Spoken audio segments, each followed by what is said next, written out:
hello everyone, and welcome to the podcast. Life is a story we tell ourselves. We are so excited to be in our second full month with hundreds of listeners, and we really appreciate your support and your love for storytelling.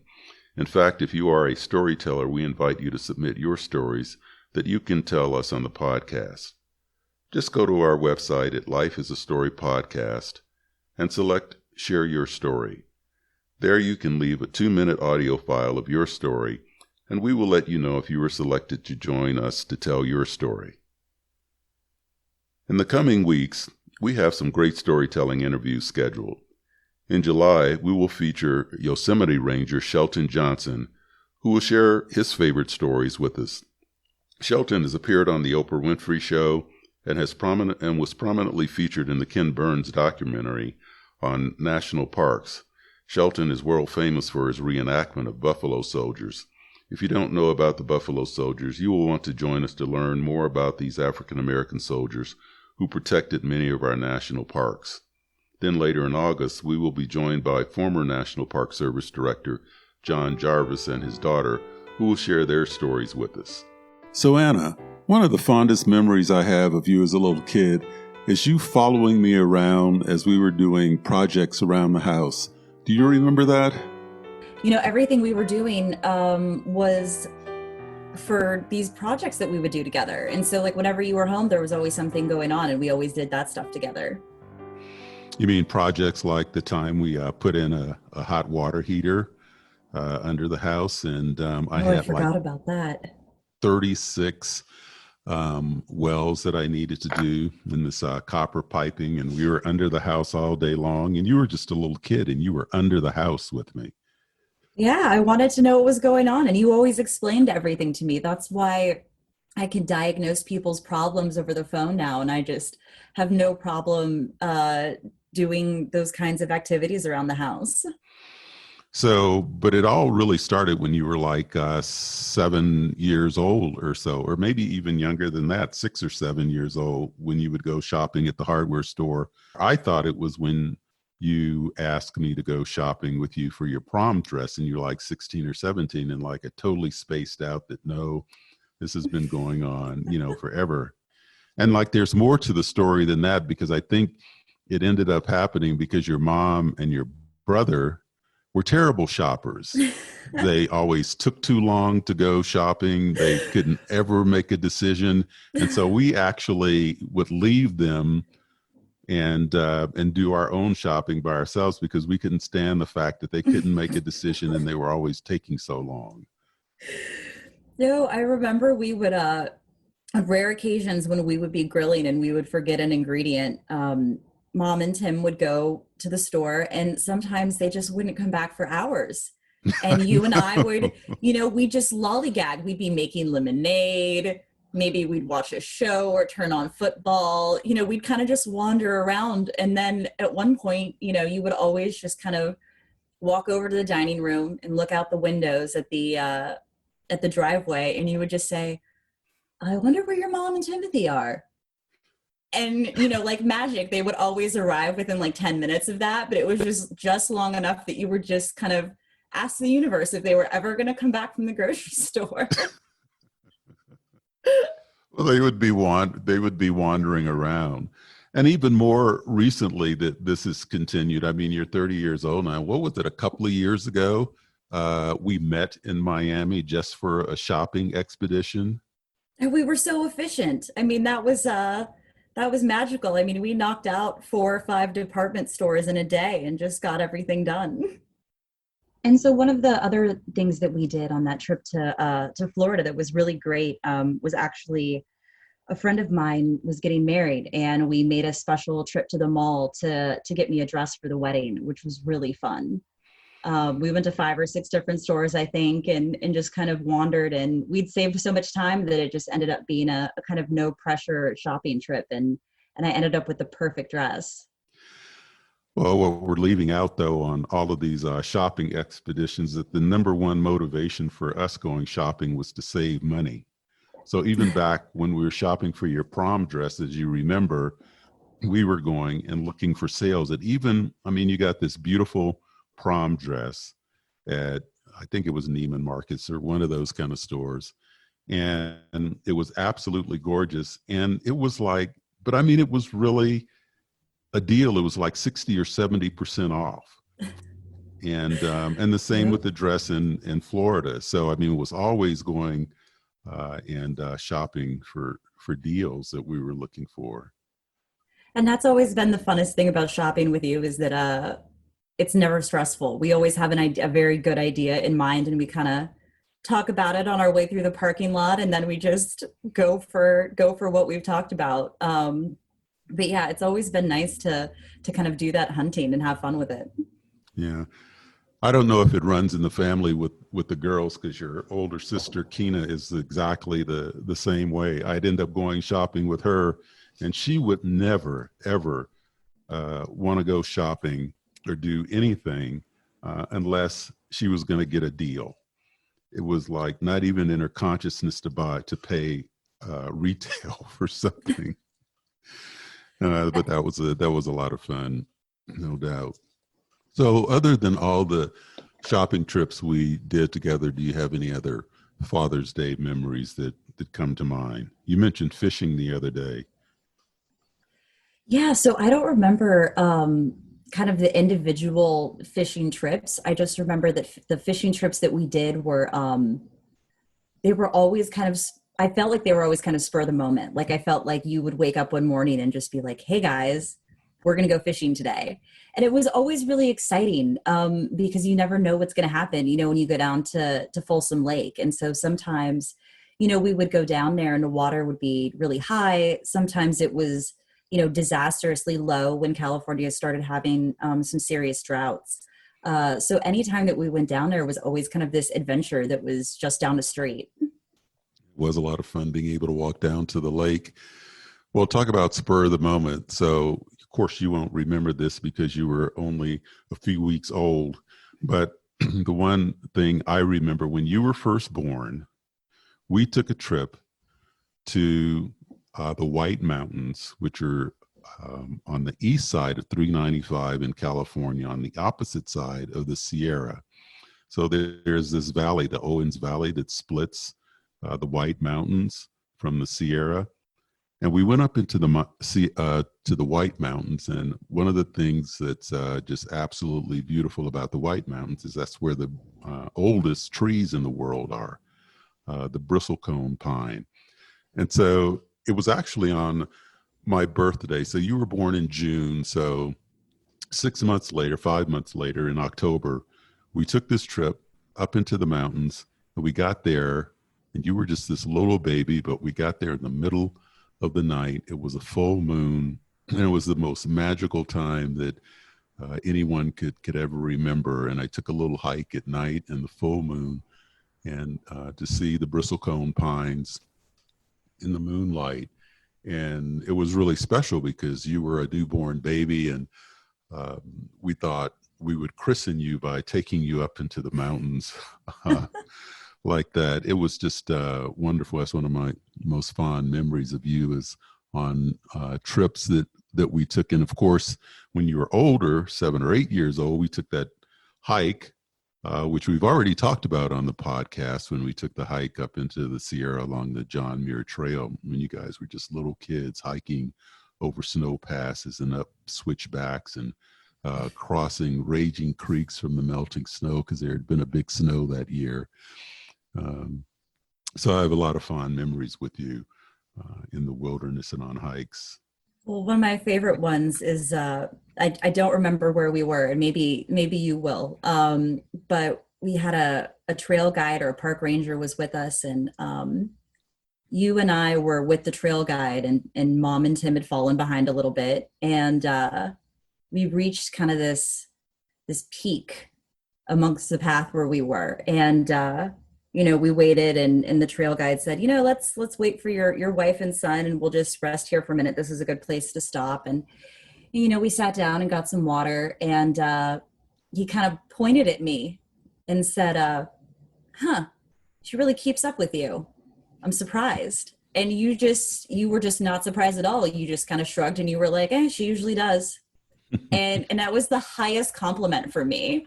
Like, I remember feeling so proud of myself that like I kept up with my dad on these hikes, and like the trail guide noticed me. Like, I felt so cool. I remember, well, on that hike, I think it was at Glacier National Park is where we were. And on that same hike, I think you'll remember this. So we had stopped. And I don't know if the trail guide was with us on this because we were at Glacier for quite some time. But anyway, we went around a bend as we were hiking on this narrow trail. And just as we rounded the bend, there was this mountain goat right in the middle of the trail. There could have been a doll sheep, but it was up. But I think it was a mountain goat. It may have even been a bighorn sheep. I can't remember, although I think we have some photographs of it. And we all just froze in the path because we couldn't go anywhere. We couldn't go any further. I don't know if you remember that, but it was on that same trip. I do remember that vaguely. Yeah, I mean, Glacier was absolutely beautiful. I mean, being able to visit so many national and state parks all over the country, they're just experiences that a lot of people don't have. So it's kind of been nice to see a lot of, new traction being gained across national and state parks all over the country, where people are really recognizing the importance and the beauty of spending time in nature. And a lot of of my friends with very young kids are taking their kids on camping and hiking trips now because it's the only safe place to be with the pandemic.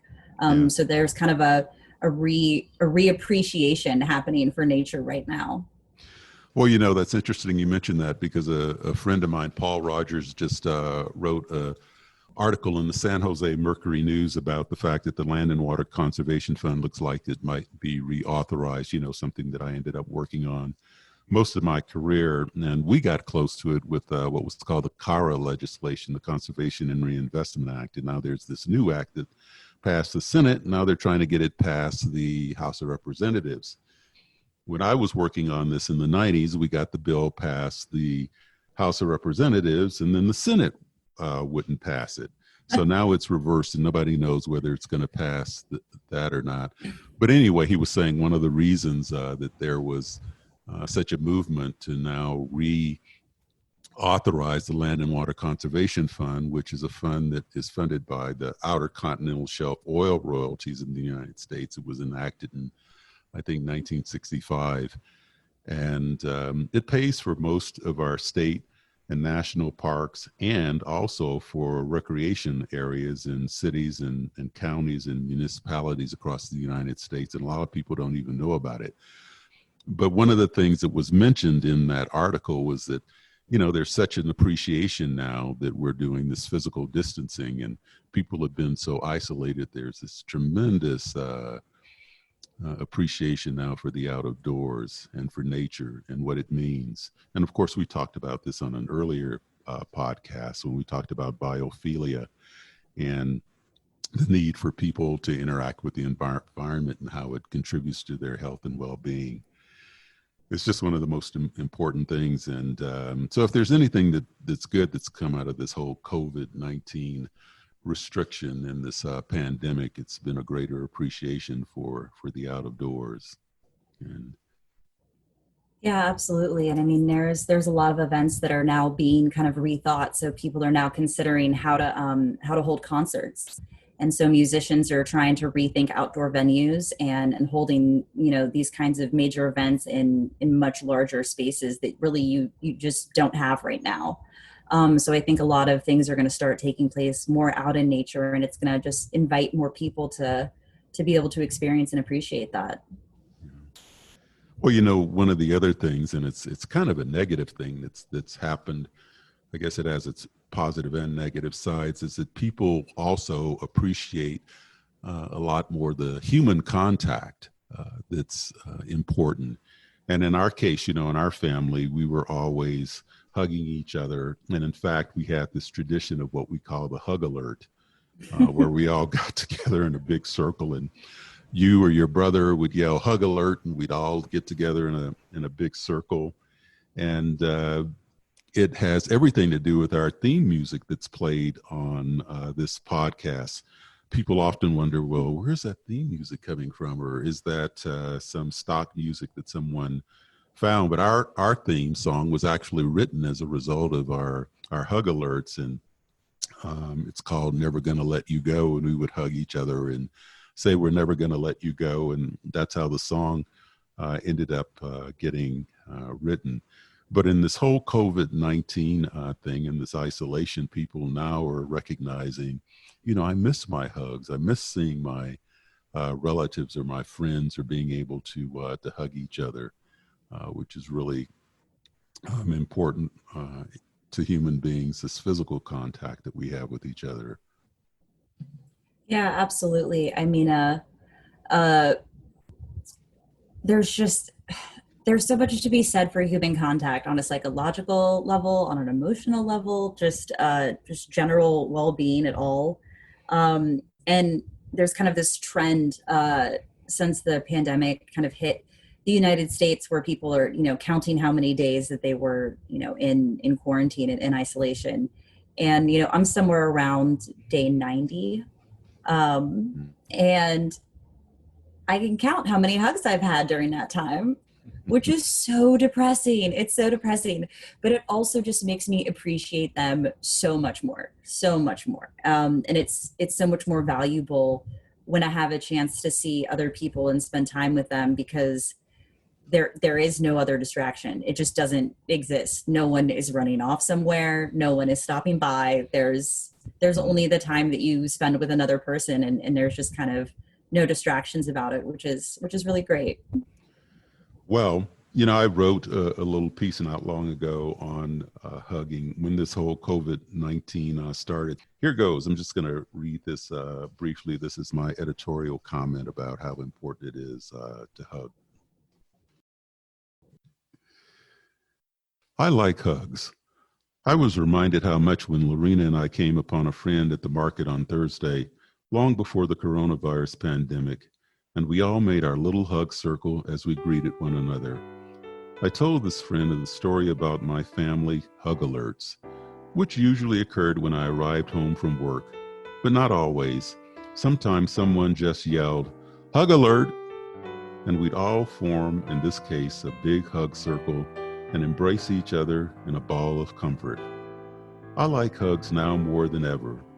And maybe it's because as I get older, I know, like that old Negro spiritual says, I ain't got long to stay here. Or with the advent of social distancing, hugs have become a rare pleasure. I'm also saddened by the current state of the world, where hugs have been perverted into unwanted advances or mistaken for something other than what they are.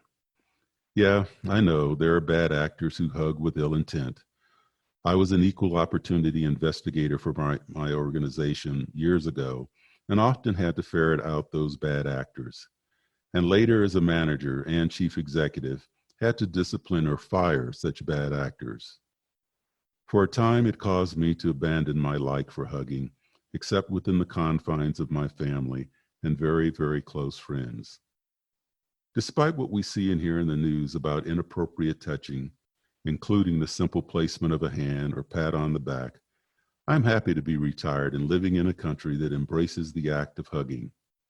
Correspondences between friends often sign off here with abrazos, which means hugs. And I'm happy that there is a sense of normalcy restored to the ability of human beings to show affection for one another in a spirit of friendship. I mean, who wants to live in a world where the expression of love of our common humanity is turned into a crime? Or in a world where the threat of a death from a submicroscopic virus has rendered hugs taboo? Thank you for listening to this week's special Father's Day episode of Life is a Story We Tell Ourselves. Happy Father's Day to my dad and the fathers of all of our listeners. Thank you for joining my father and I as we reminisced about some of our favorite memories together.